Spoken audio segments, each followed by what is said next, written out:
en un método que le llamamos polígonos de Thyssen. Polígonos de Thyssen, si a ustedes les doy los mismos datos, la misma cuenca, entonces todos trazan sus polígonos, calculan la precipitación promedio espacial y en principio todos deberían producir el mismo resultado. Entonces, típicamente otra vez, un ejemplo de un método determinístico.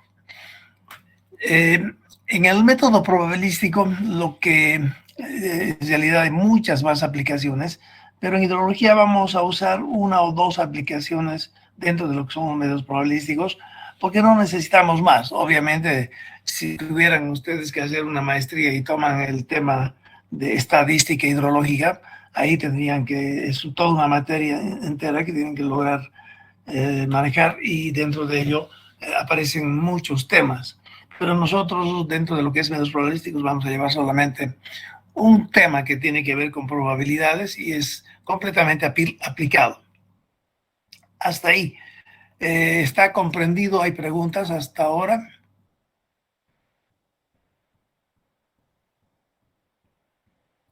No hay ninguna pregunta.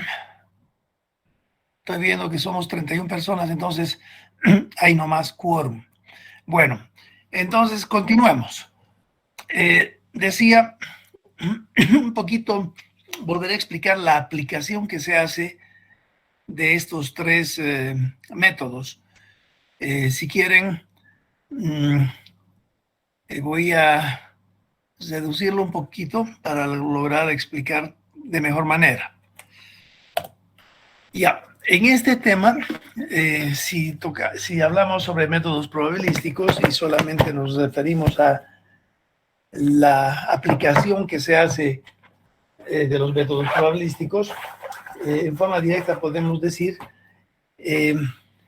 si logramos identificar el comportamiento de esos valores, las preguntas que surgen después es que tenemos que responder, por ejemplo, es indicar, por ejemplo, cuál es la probabilidad de que, conociendo lo que estamos viendo en la pizarra, cuál será la probabilidad de que el próximo año, probabilidad de que el año 2000, ¿cierto? Fíjense que el último año tenemos 8.3.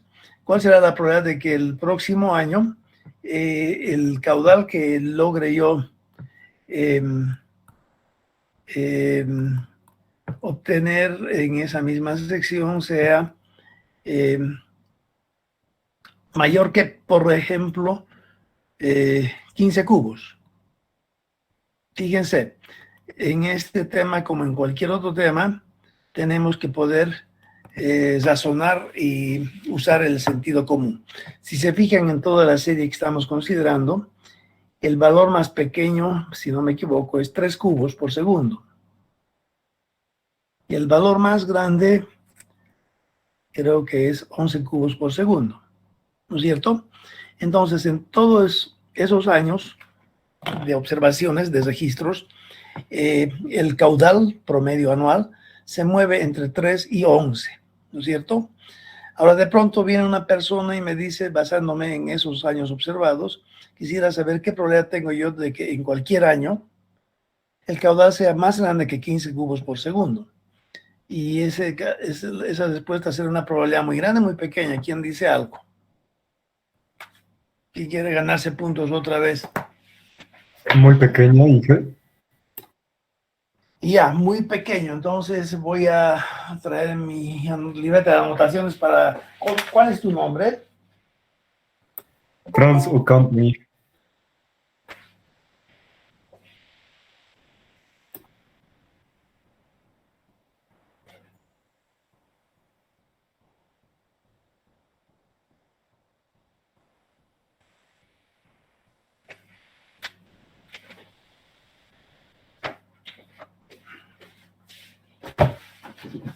Ya, espero que eso esté claro para todo el mundo, ¿no es cierto?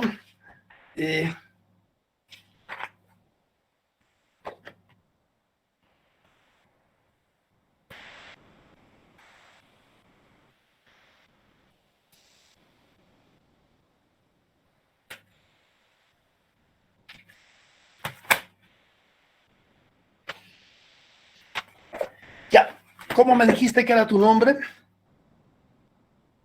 Franz Ocampo. Franz Ocampo, tienes 3 puntos para el próximo examen. Fíjense que al decirme él una prueba muy pequeña, es obvio, ¿no? Si toda la vida ese río me ha traído caudales menores a 11 cubos y que de pronto alguien me dice, ¿y será posible que el próximo año el caudal que me traiga ese río sea más grande de 15? Y por supuesto que sí es posible que haya algún año en el que el caudal que me ofrezca ese río sea mayor a 15. Fíjense que estoy basándome, para responder a esa pregunta, me estoy basando en un grupo muestral. Otra vez tienen que un poquito identificar claramente qué es un grupo muestral. Fíjense que las observaciones que he realizado llegan hasta el año 1999. Pero si logro esperar, por ejemplo, unos 10 años más, entonces voy a tener 10 valores adicionales y significa ello que en esos 10 años seguramente puede haber, con un poco de suerte, un caudal, un año que sea muy lluvioso y que en consecuencia el caudal promedio de todo el año para ese año sea un valor mayor a los 11, que fue lo más grande observado hasta la fecha. Entonces, el hecho de que esperando varios años yo puedo tener una serie observada cada vez más grande, significa que yo tengo que hacer inferencias, ¿no es cierto? Ahí viene la aplicación del término inferencia estadística.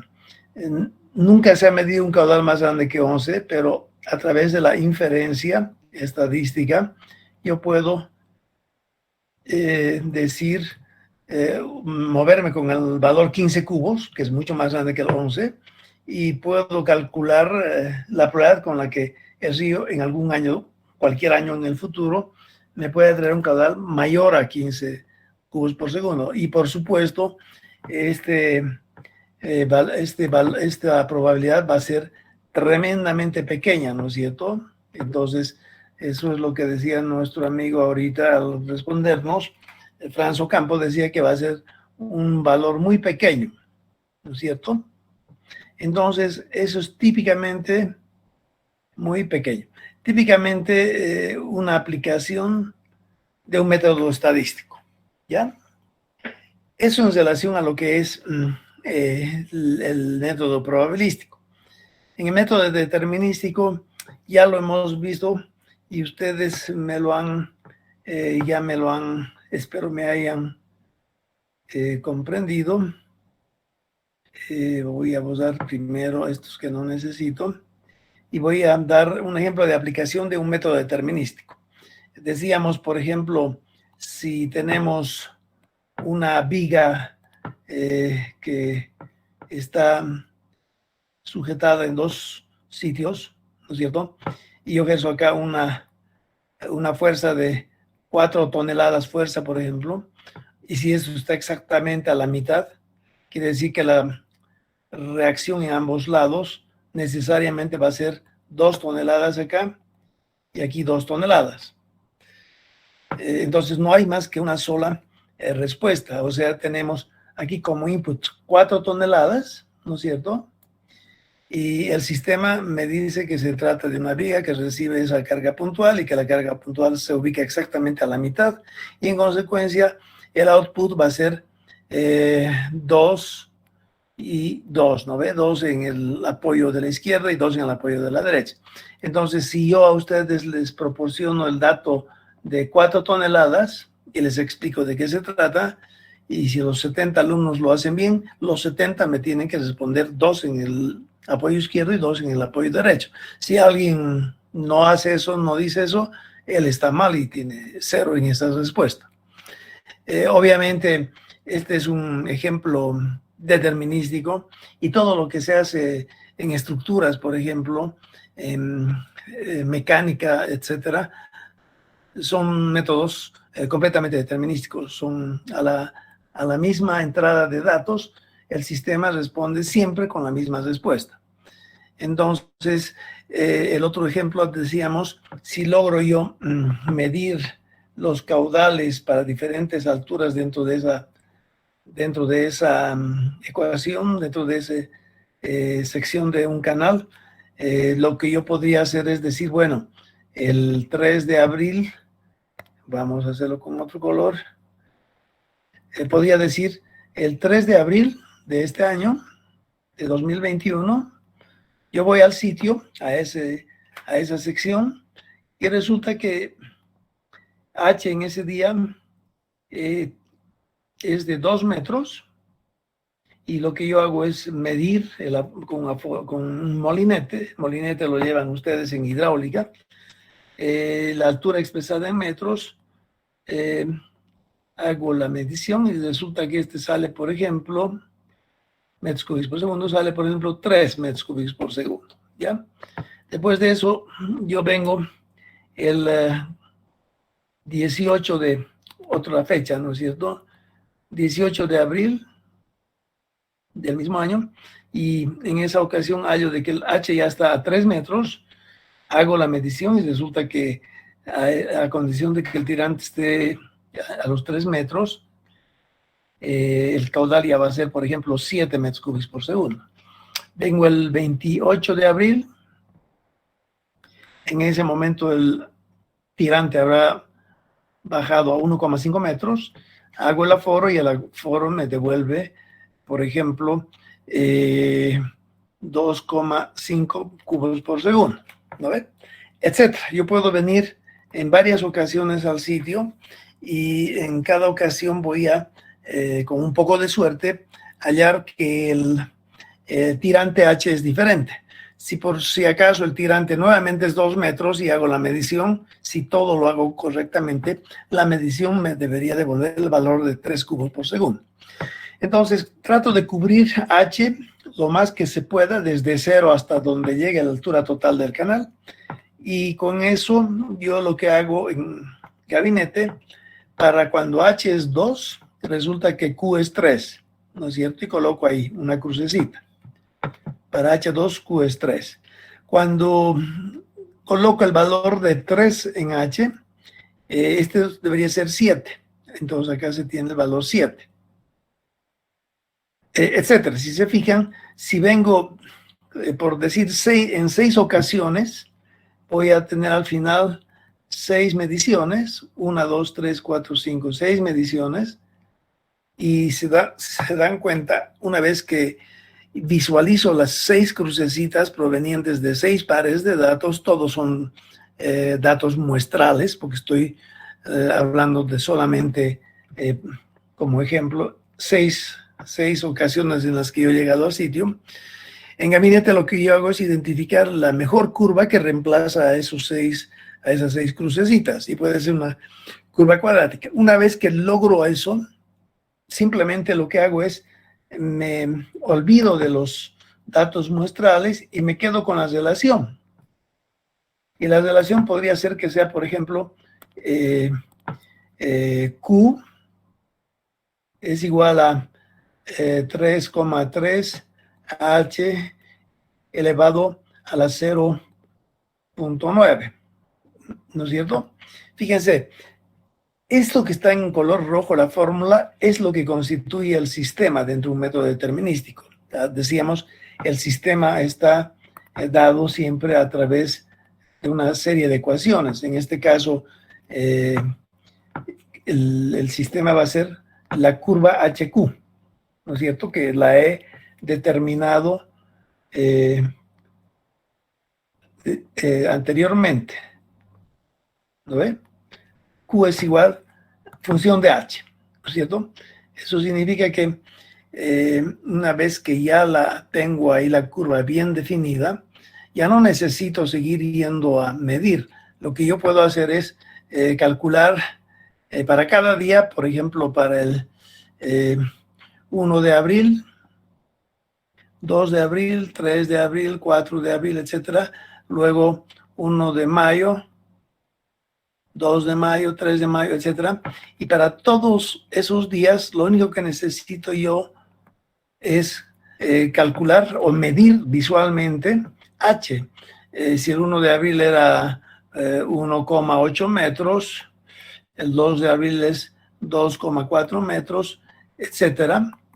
Una vez que yo tengo este conjunto de valores de H expresados en metro y leídos en ese sitio, yo lo único que puedo hacer a partir de ello es aplicar esta relación que ya está establecida para lograr obtener su correspondiente caudal. Entonces voy a entrar con un 1.8 en esta expresión y la expresión me va a devolver el valor de Q, ¿no es cierto? Eso quiere decir que de esa forma lo que yo he logrado es obtener caudales medios diarios para esa sección. Y para ello lo único que he tenido que hacer es ir unas cuantas veces a aforar con un molinete, y lo que también necesariamente tengo que hacer es medir la altura la altura H en esa sección, de manera que una vez que tengo toditas las alturas para todos los días, ayudado por la curva altura caudal, HQ, puedo obtener los valores de caudal válidos para cada día en esa sección. Y por supuesto, si 40 veces entro con un H en esta curva, la curva me va a devolver esos 40 valores de caudal, ¿no es cierto? Me va a devolver el resultado. Y por más que vuelva a entrar, si en alguna otra ocasión, en lugar de tener al considerar, por ejemplo, 2,4, altura de 2,4, en algún momento aquí ocurre otra vez 2,4, y en algún otro lugar también ocurre 2,4, por supuesto que sus correspondientes caudales serán exactamente lo mismo. Quiere decir eso que a la misma entrada de datos el sistema me devuelve la misma salida, típico de un método determinístico, ¿ya?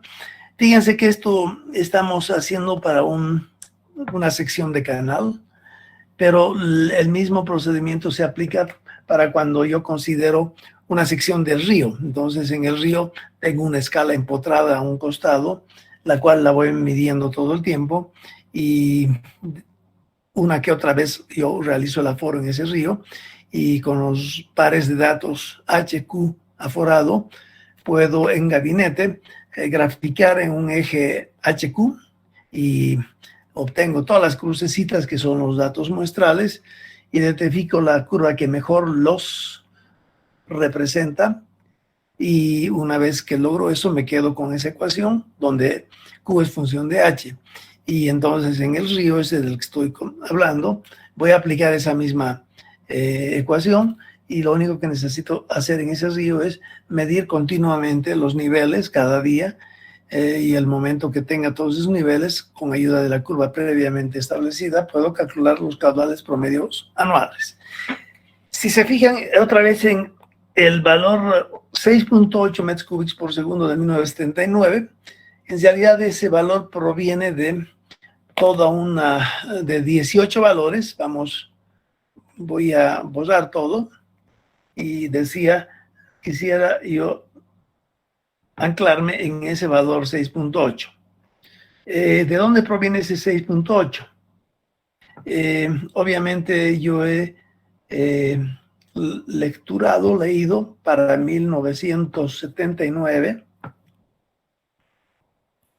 el 1 de enero, tengo una H que está expresada en metros a la orilla del río en una escala medida que es 3,34.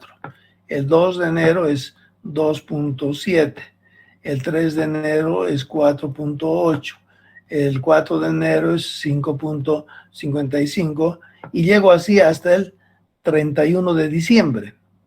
Fíjense, tengo 365 valores, y el 31 de diciembre supongamos que eso es 2.7, ¿no es cierto? Esas son las lecturas de escala diariamente observadas en esa sección del río durante 1979. Luego, con ayuda de la curva altura caudal que he podido establecer, yo puedo entonces obtener el correspondiente caudal ya expresando en cubos por segundo y tener aquí un valor que es 2,7, 1,8, 4,1 o 2, etcétera.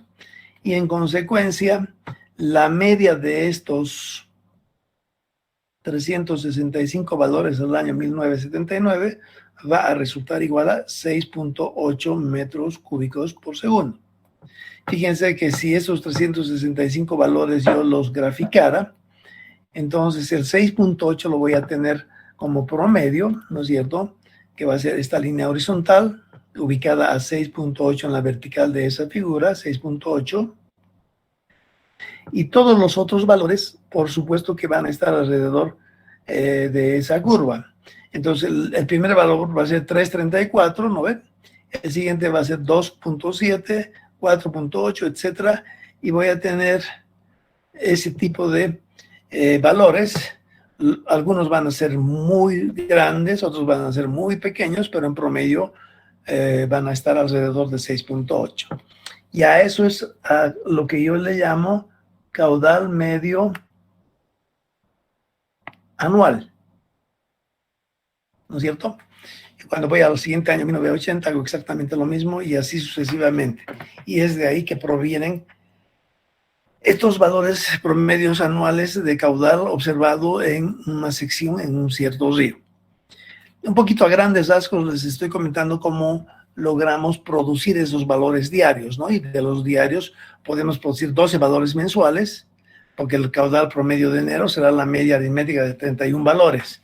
El caudal promedio de febrero será la media aritmética de 28 valores, etcétera. Entonces, a partir de los datos diarios, yo obtengo datos mensuales, datos semanales, datos anuales. Y lo que estamos buscando, mostrando en la pizarra, es una colección de datos secuencialmente observados a nivel anual, datos promedios anuales para una sección de río. Todos están expresados en metros cúbicos por segundo. ¿Hasta ahí hay alguna pregunta? Ninguna pregunta.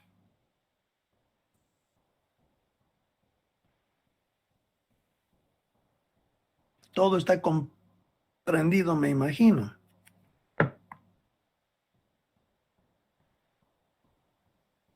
¿No hay ninguna pregunta? Vamos a continuar entonces. Ya. La aplicación de un ejemplo de métodos estocásticos sería algo parecido a lo siguiente.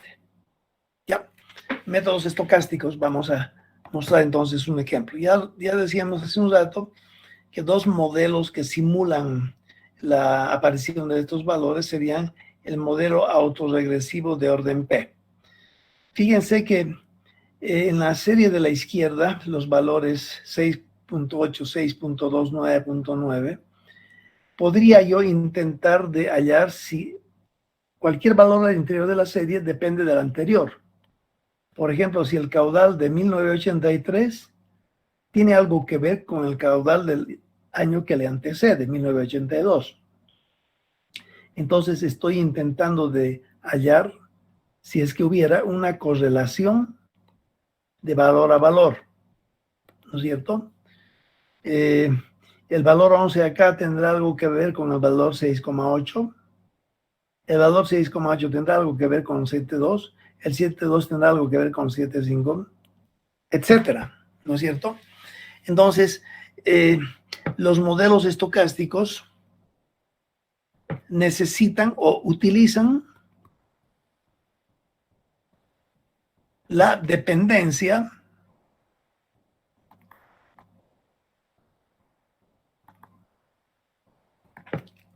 que presenta la serie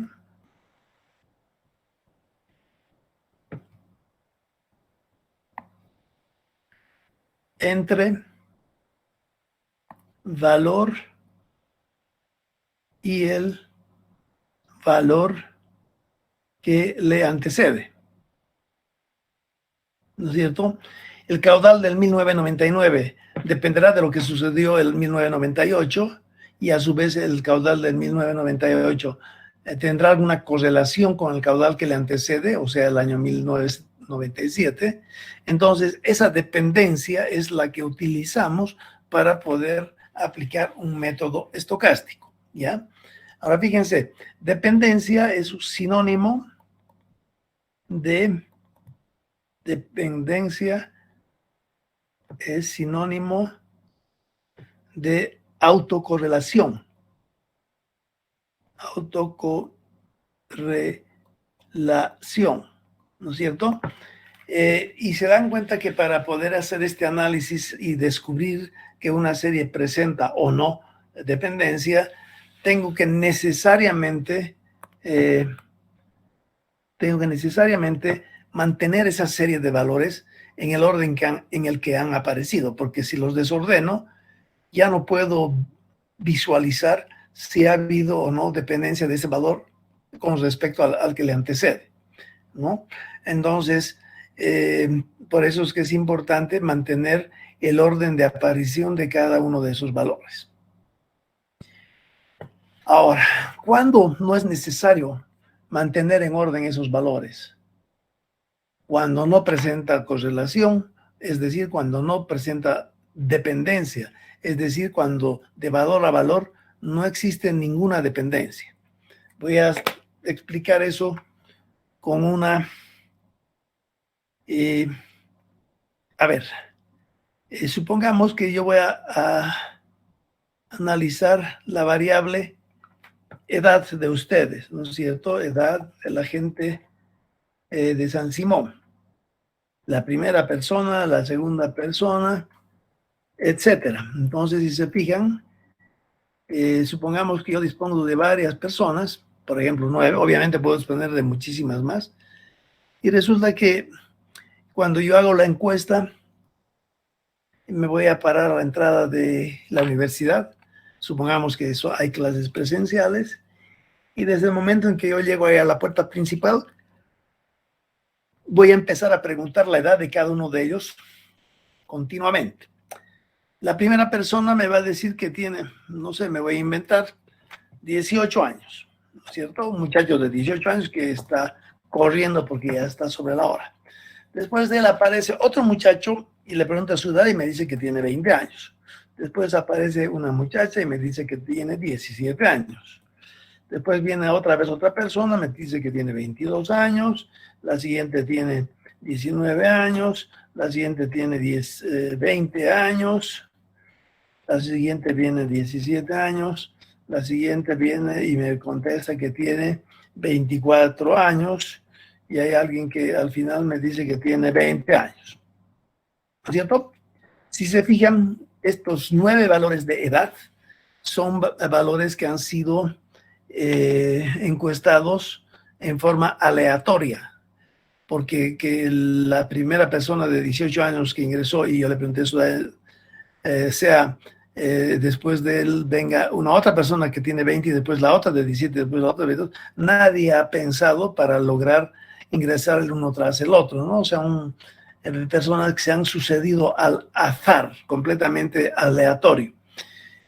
Intuitivamente ustedes pueden aceptar de que no existe dependencia de valor a valor.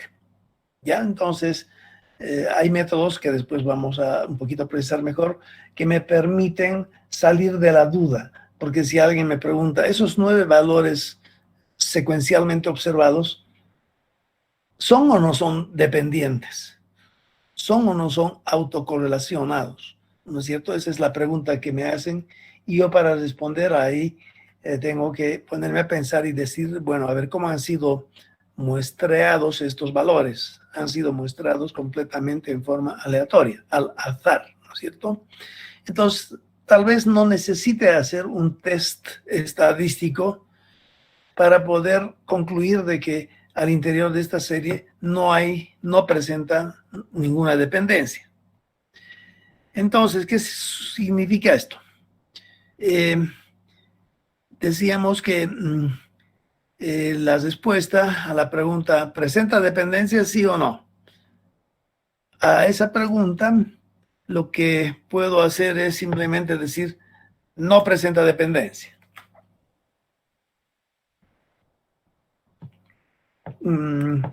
Es muy fácil concluir con esa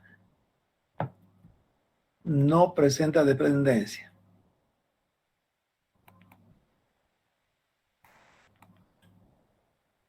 Dependencia. En consecuencia, se trata de una serie independiente. Vamos a poner con otro color. Se trata de una serie independiente.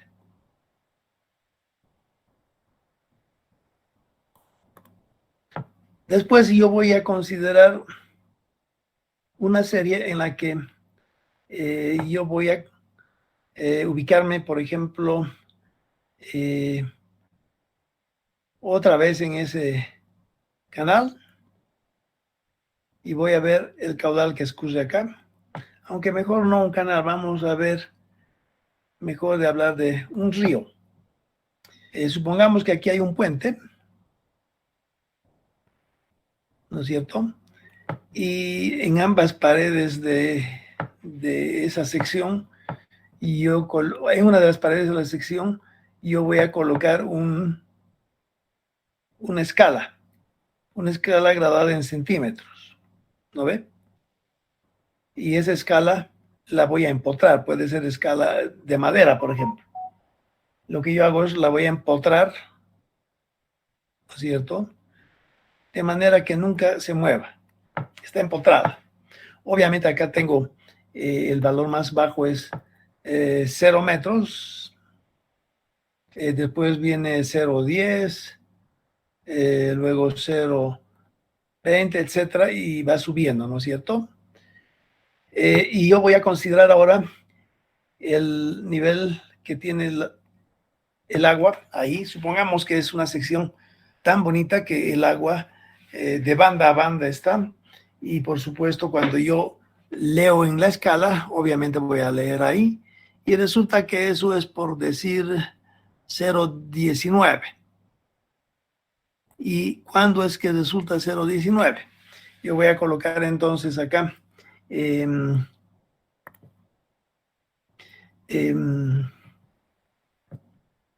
momentito, se me ha borrado, lo voy a volver a... Ya, el 1 de junio, a las 7 de la mañana, yo me aproximo ahí y de arriba me fijo en la escala y resulta que el valor de H es 0,9, perdón, 0,19 metros a las 7 de la mañana. Lo mismo voy a hacer el 2 de junio, el 3 de junio, el 4 de junio, el 5 de junio, etcétera. Y lo que sucede ahora es que voy a ver de que el 2 de junio el valor ya es 0,17. El 3 de junio a la misma hora en la madrugada, a las 7 de la mañana, leo 0,16. El otro leo 0,14. El siguiente día leo 0,13, etcétera. Fíjense, estoy en pleno mes de junio. Todo el mundo sabe que en Bolivia, en una zona como la de Cochabamba, en junio no llueve. Primero, si no llueve, el 1 de junio hay una escala, una altura de escala, una lectura de escala de 19 centímetros. La pregunta a ustedes es, ¿de dónde viene ese caudal en ese momento? Ese caudal que está atravesando esa sección, ¿de dónde viene si no ha llovido? Porque sabemos que los ríos traen agua, obviamente, debido a que hay lluvias, ¿no es cierto? Si hoy día llueve un montón, mañana el nivel va a estar bien alto. Si mañana vuelve a llover un montón, el nivel del río va a subir. Si después transcurre 8 días en que no llueve nada, probablemente el nivel va a ir bajando. Ahora nos encontramos en el 1 de junio y hallo que hay un caudal ahí en el río que corresponde a una altura, a un tirante de 0,19. La pregunta es, ¿de dónde viene ese caudal? ¿Quién me puede responder por 3 puntos? Del mes anterior, Inge. Junio. Y si supongamos que todo el mes anterior tampoco ha llovido,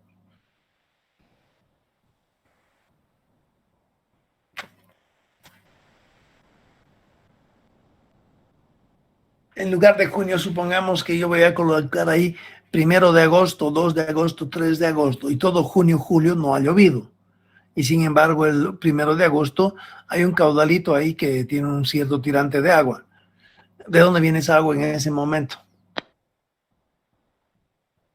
Puede ser de aguas subterráneas o de deshielo.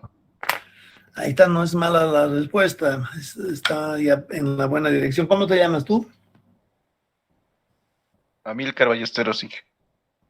Ya, a ver, ¿puedes explicar un poquito más lo que has respondido? Tú dices, si estamos en agosto, los meses anteriores no ha llovido y sin embargo hay agua que está escurriendo en el río. Tú dices que esa agua puede provenir de los deshielos, ¿no ve? O del agua subterránea. Y ya. Ahora, en realidad, si se fijan, en toda la zona de Cochabamba, que es zona andina, la época de lluvias, habíamos dicho que dura alrededor de 3, 4 meses, ¿no ve? Diciembre, enero, febrero, marzo, más o menos. Durante toda esa época de lluvias, en todo lo que son cuencas rurales, por ejemplo, fuera de Cochabamba, lejos de la ciudad, hay un montón de ríos, ¿no es cierto? Y cada uno de ellos tiene su propia cuenca. En la época de lluvias llueve en la cuenca y como no hay casi ninguna vivienda, entonces gran parte de esa agua de lluvia del periodo lluvioso se infiltra. Y cuando se infiltra va llenando lo que le llamamos acuíferos, o sea, va cargando, recarga de acuíferos le llaman. Entonces deja de llover y empieza la época seca, el estiaje, mayo, junio, julio, agosto. Ya no llueve, pero los acuíferos están llenos de agua. Y por supuesto, a medida que transcurren los días, esos acuíferos van soltando su agua y estos afloran en forma de arroyos, de ojos de agua le llaman, manantiales. Y ese caudalito pequeñito obviamente va bajando por las quebradas y llega a un río y empieza a conformar el caudal del río, y ese caudalito así proveniente de varios sitios es lo que estamos registrando acá en la figura y que corresponde a un tirante de 0,19 metros. Ahora fíjense, el 2 de junio, en lugar de 0,19 a 0,17. Y si se fijan bien, día que pasa, el tirante de agua debajo de puente en esa sección va disminuyendo. Si el tirante disminuye, por supuesto que el caudal también disminuye, porque ya hemos visto que hay una relación que podemos establecer entre el caudal aforado y la profundidad que estaba en ese momento en esa sección. Entonces, esto significa que podría ser que llegue un día en el que esto va bajando y en algún momento se seca. De hecho, muchos ríos, sobre todo cuando son cuencas pequeñas, se secan, ¿no es cierto? Por supuesto también que hay muchos otros ríos que no se secan. Entonces, la pregunta a ustedes es, esta serie conformada por, si quieren, alturas del nivel del agua ahí, o si quieren conformada por caudales, porque cada una de esas alturas se puede transformar en su correspondiente caudal. Esta serie de caudales diarios, o si quieren de alturas diarias, ¿presenta o no presenta dependencia?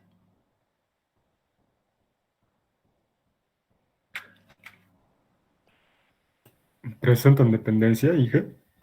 ¿Por qué presentan dependencia? ¿Qué te hace suponer que presenta dependencia? Que todas las medidas están tomadas a partir del mes de junio, que es donde ya no llueve.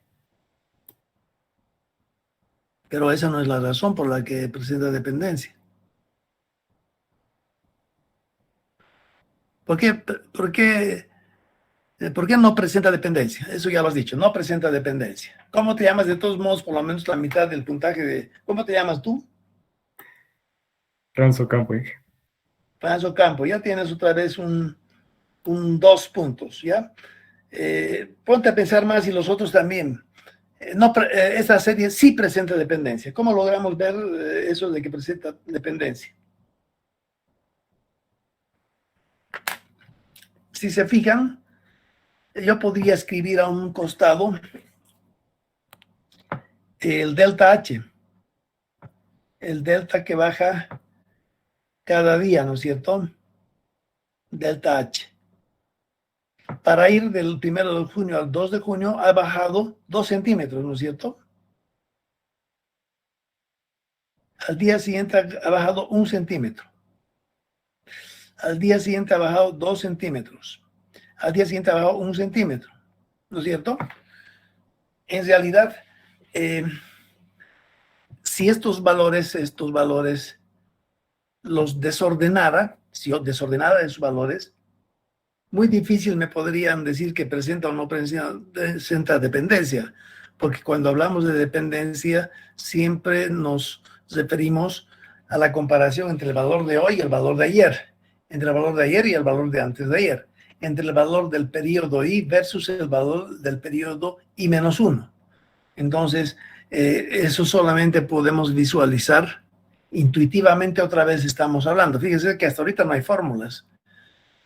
Intuitivamente estamos viendo que esta serie es una serie dependiente, contrariamente a la de la izquierda. Dependiente. Significa eso que cada valor depende del día anterior.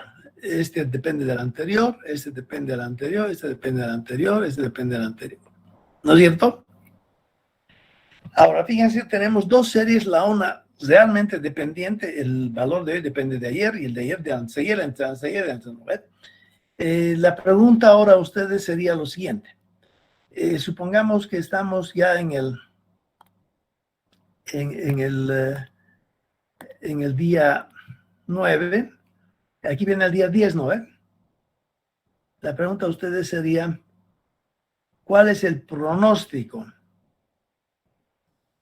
La pregunta sería, ¿cuál es el valor más probable de edad que va a aparecer en la serie esta de edades?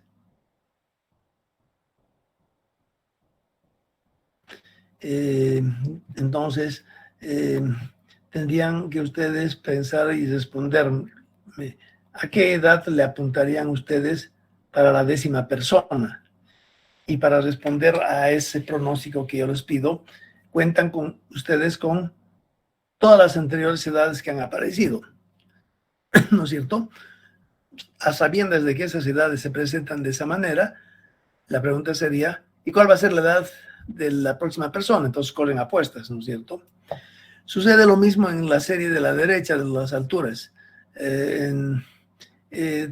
Para el día 6 de junio, nuevamente, ¿cuál será el pronóstico? ¿Pueden responder? ¿Para la edad o para el...? Para ambos quiero que me respondan. Para la edad más probable que podría tener la 10ª persona sería 20 años.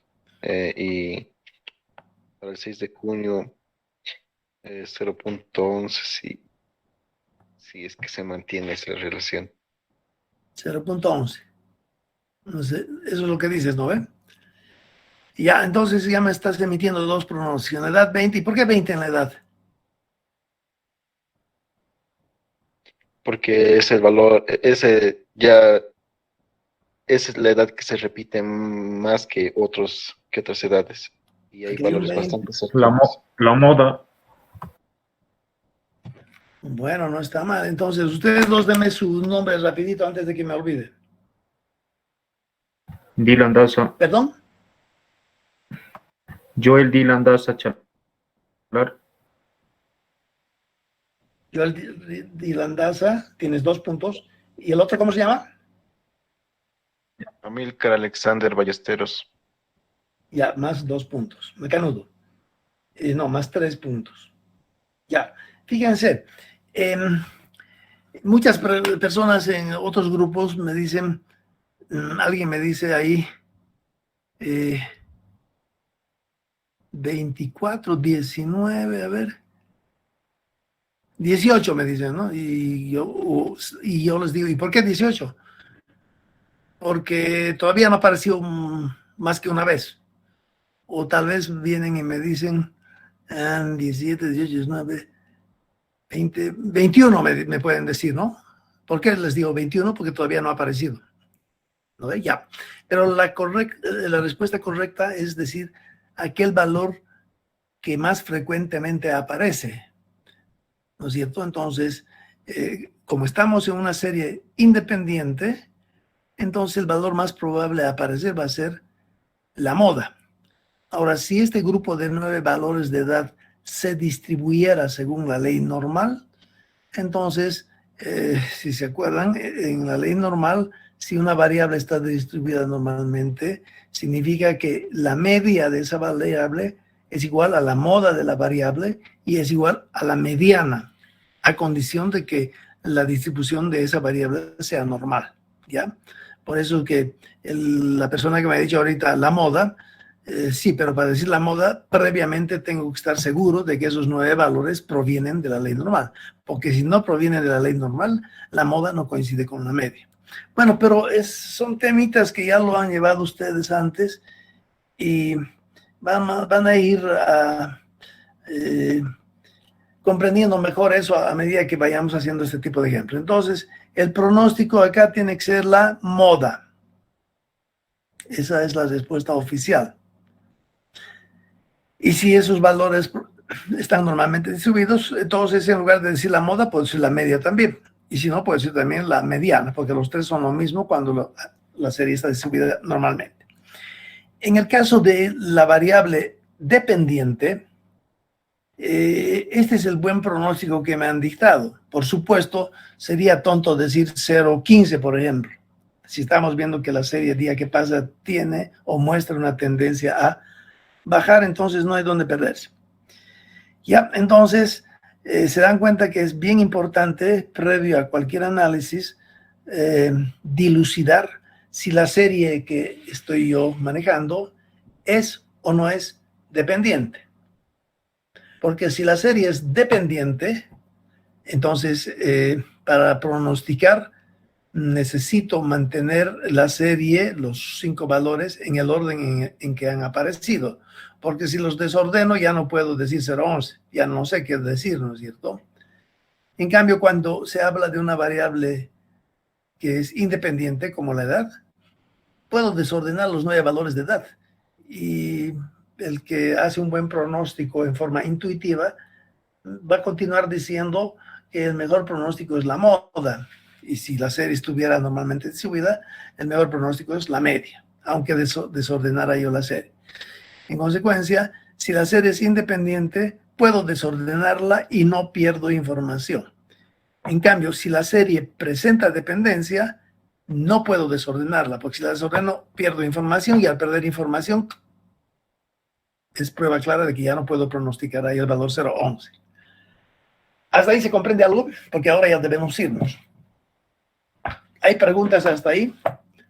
Porque si no hay, lo dejamos así y nos vemos la próxima clase, que va a ser el sábado.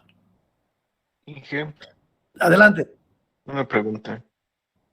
Del minístico nos dijo que según valores 9 que nos den o que obtengamos 9 de medidas, tenemos que determinar una gráfica o la gráfica nos la da el ejercicio, porque hay distintas maneras hay una manera de suponer que es una recta, que es una parábola, pero en ese caso donde nos decía, por ejemplo, ¿no ve? Que era 3.3 por h elevado a la 0.9. Sí. Vamos a ver métodos de poder determinar ese tipo de ecuaciones especiales con un exponente que no sea Sí, en realidad eso es cuadrático. Eso llevan estadística ya, es análisis de regresión, ¿no es cierto? Allá la correlación que existe entre ustedes son 70 personas y a cada una de ustedes yo le pregunto su peso y su edad, su peso y su edad, su peso y su edad. Después yo grafico eso, peso-edad, peso versus edad, y a eso le llamo una nube de puntos, de 70 puntos, ¿no ves? 70 alumnos, cada alumno me contesta su peso y su edad.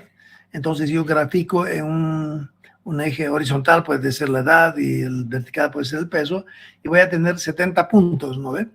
Y después que visualizo los 70 puntos, la nube de puntos, yo puedo decir, a ver, voy a intentar sustituir toda esa nube de puntos, sustituir a través de una curva. Y entonces ahí puedo imaginarme miles de curvas, ¿no? Y alguna de ellas es la que menos se va a equivocar. Y eso lo vamos a hacer en las próximas clases. Por supuesto que en ese tema, pues, bueno, en algún problema puede haber eso, ¿no? Hallar la mejor ecuación que sustituya esa nube de puntos. Y una vez que hayan esa ecuación, en realidad esa ecuación se convierte en el sistema. En esa ecuación entro con X y la ecuación me devuelve Y, ¿no es cierto? Si 1000 veces entro con la misma X, las 1000 veces me va a devolver el valor de Y. Por eso que es un método determinístico. Vamos a ver un poco más de eso en las próximas clases. En principio lo que me interesaba de ustedes es simplemente que sepan, así a grosso modo, cómo se diferencian los tres métodos, ¿no es cierto? Y más o menos es lo que estamos intentando hacer. Porque hasta ahorita hemos visto cómo determinar si una serie de tiempo presenta o no dependencia. ¿Y por qué necesito saber eso? Porque si la serie no presenta dependencia, voy a aplicarle un método probabilístico. Pero si la serie sí presenta dependencia, le voy a aplicar un método estocástico. Pero eso lo vamos a ir viendo en las próximas clases. ¿Quién más tiene alguna pregunta para irnos?